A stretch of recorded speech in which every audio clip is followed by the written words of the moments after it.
These deep screech dives are a fun, stupid distraction from covering the halls of Bayside, and a while ago I asked what the theme for the third one should be. So, because you kind of asked for it, here are Dustin Diamond's appearances prior to, and concurrent with, his Saved by the Bell days. Dustin's first appearance was in the short film The Price of Life, which would be edited into the program American Playhouse. In this dystopian world, each person is born and credited with a certain amount of time, that time being the sole source of currency. People barter their time left on Earth for goods and services. Zachary is our hero, who is raised as a heady street urchin who accumulates a ton of time and eventually asks permission to transfer some of it to his ailing mother. Then some lady convinces him to turn his back on everyone with the deal of, shall we say, several lifetimes? In the beginning, Dustin plays Styles, a dirty, untalented kid who is friends with Zachary. The character grows up to be a dirty, untalented idiot. While not a major role, it was a start. And I like how Dustin's first best friend and his most famous best friend are both named Zack. Now, playing a younger version of a character is already something we've seen Dustin do. Back in the Good Morning Miss Bliss episode, The Showdown, I noted that the Screech vs. Deke situation was funny since Dustin had previously played a Deke in Big Top Pee-wee. Then let's see. Yep, in It's a Living, Dustin once again plays the younger version of a character, this time being for Sonny, the piano player.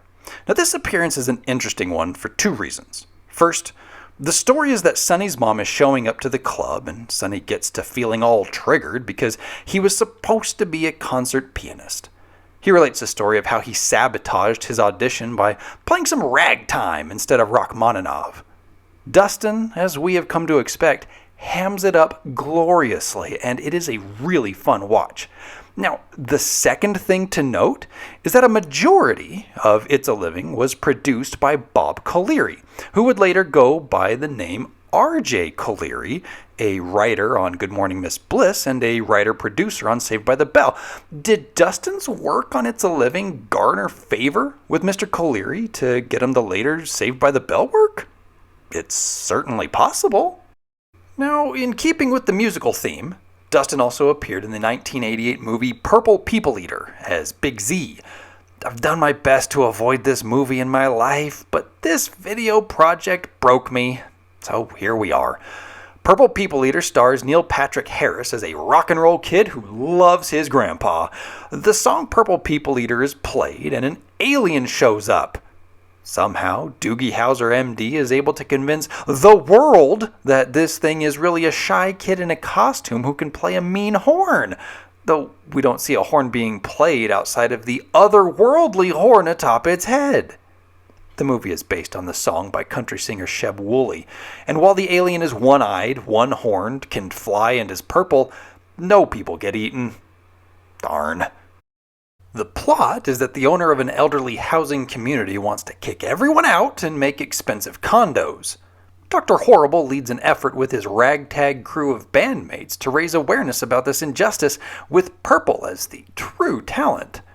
Dustin Diamond is the guitarist, and that boy can shred. And no offense, but I can barely talk to my parents. You and my grandpa get along okay? Maybe it's just parents I can't handle. Oof. Remember the rumors about Dustin Diamond's dad spending all of his money? Alright, so the band starts raising awareness and gets a gig with Chubby Checker. Okay. And do you want to see the scariest thing on earth ever captured on film? How about this old man on roller skates? The day of the big show for City Council arrives, and Barney Stinson can't find Purple. That's because he was alien-napped/kidnapped, because everyone legit thinks he's a shy kid in a costume. Purple escapes, forgets he can fly, then saves the concert. Count Olaf is relieved, and Mayor Little Richard declares the housing community saved. The band plays Purple People Eater, and Purple flies off to... I don't care. Now, the crime of this movie isn't that Dustin Diamond is tragically underused and is nothing more than an extra with a name. No, the crime is that it's supposed to be a kid's movie, but it forgets to have much fun. And then they weigh it down with crazy tonal shifts. Grandpa? What's it like to die? I don't know, Billy. We probably have to blame this on the creative consultant, Jim Wynorski? The B-movie exploitation king whose movies look like they would feature girls jumping on trampolines instead of, kids weirdly jumping on trampolines? Seriously, he made these two movies in the same year? Sometime during the filming of these three movies, Dustin lent his voice to the character Chubby Kid in Yogi's Great Escape. This thing is unremarkable and seems like an excuse to showcase other cartoon characters. But hey, we're here. Let's sample a little Dustin Diamond voiceover work. Hey, it looks like it worked. Yeah, they fell for it. Yogi's gang is gonna make a clean getaway. Uh-oh! We can't let them take Yogi's sponge back to the zoo. You said it. Way to go, big leader. Kick. What was that last thing? Way to go, big leader. Kick. Did they somehow include audio of Dustin Diamond saying "kick me" at the end of that? That's weird. His next role was a very small part in a big movie, She's Out of Control. The premise is that Tony Danza is a dad whose brace-face, four-eyed daughter suddenly turns into Amy Dolenz, or, as I like to call her, the loveliest smile in Hollywood. It's not a great movie, but it does have some notable people in it. For instance, Laura Mooney, who played Kelly Kapowski's little sister Nikki. There's also Dylan Tucker as a hopeful date. He played Butch in the California Cadet Corps episode. A mind, a good mind, is a terrible thing to waste. So's a good body. Well, that's as good a transition as any as we check in with Dustin Diamond and a couple of his buddies at the beach. These guys get to bask in the extreme visual pleasure of a 20-year-old Amy Dolenz running out of the water to her dad. This, ladies and gentlemen, is exactly why movies are made. What are you looking at, you little monsters? Get back to your blankets. Hey, get off my case, you old blob. Yeah, get out of the way. Yeah. Oh, blob. Good thing Dustin's getting in some cardio. He's going to need it for his next appearance in The Wonder Years, because we're playing basketball. Dustin plays Joey Harris, the kid in the Black Sox, who is delicious at depicting a kid getting picked last. Boom, Dustin Diamond! Riders won't let you be good at sports! Tired of his friend getting picked last, Kevin asks to be a captain and then unwittingly makes a team of losers. They suck, like really bad. But Dustin does get to show off some of his physical comedy skills. Things turn around after a timeout and the coach gets beamed in the head. So now everyone's all about having fun and being complicit in some era-appropriate boys will be boys sexual assault. Go sports, go! Bounding out a winner as Joey Harris, Dustin returned the next season as Joey Lapman. He's part of the boys' glee club, and they suck. They suck so bad their teacher quits, and they get a new one who believes in them. My name is Miss Haycock. What'd she say? But it's gotta be hard to believe in this. Sweet land of liberty. Miss Haycock does her best to train the boys up, and it sounds still bad. What? Dustin does a fun, flat gimmick here. See if you can catch it. What? Why is she doing this to us? Because she believes in you, Dustin! She enters these tone-deaf doofuses into a concert, and everyone is freaking out because they suck. It's kind of like that episode of Saved by the Bell where they were terrible.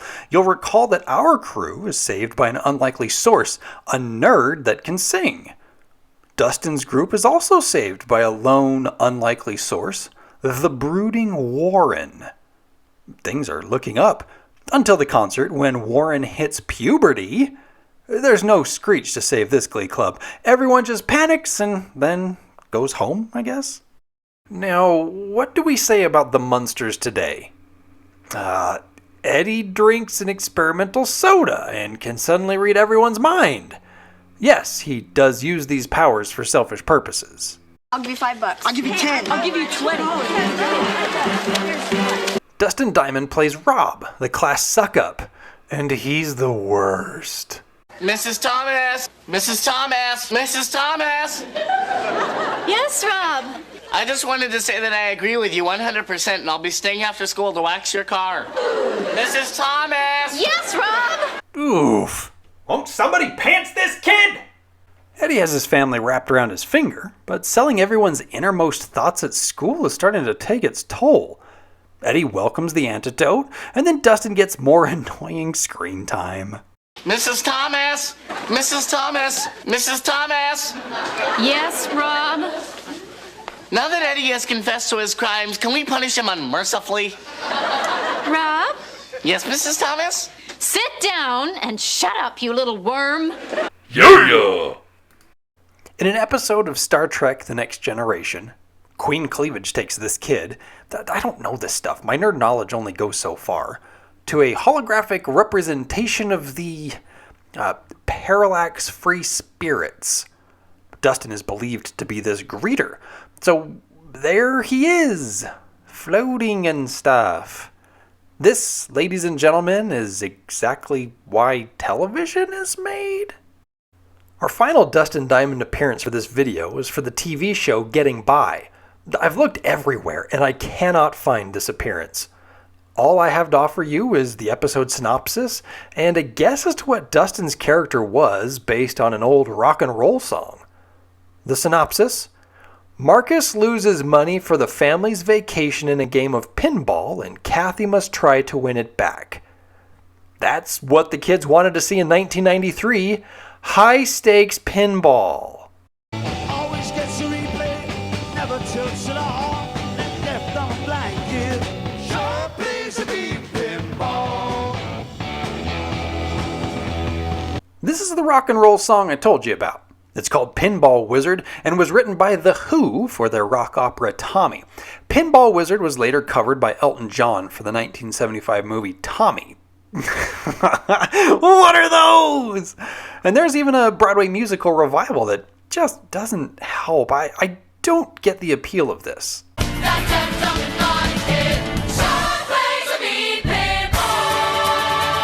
Back to Getting By. The episode in question is called Pinball Wizard, and Dustin plays a character named Tommy. So we can assume that Dustin is the kid who wins Marcus's money. Kathy probably wins it back. And there we go. Dustin Diamond's earliest appearances. I've said it before, but it bears repeating.